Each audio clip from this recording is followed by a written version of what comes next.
হরে কৃষ্ণ। আজকে আমি ভগবানের ভোগের থালি সাজিয়ে নিচ্ছি।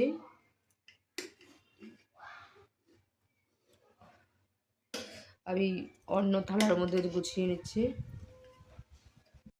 আমি বেগুন ভেজেছি ভগবানের জন্য, ভগবানের সাথে দিয়ে দিলাম। আমি ডালের বড়া ভেজেছি, এটা ভগবানের সাথে দিয়ে দিলাম। আর করেছি লাউ ঘন্ট ভগবানের সাথে দিয়ে দিলাম। আর করেছি ডালের বড়া ভেজে রসা করেছি। এটা এখন ভগবান থালিতে দিয়ে দেবো। আর শশার স্যালাড বানিয়ে রেখেছি, সেটা ভগবান থালিতে দিয়ে দিচ্ছি।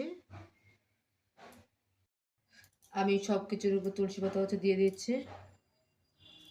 জল দিয়ে তারপর তুলসী পাতা দিলে সব কিছু তুলসী দেওয়া আছে। হরে কৃষ্ণ।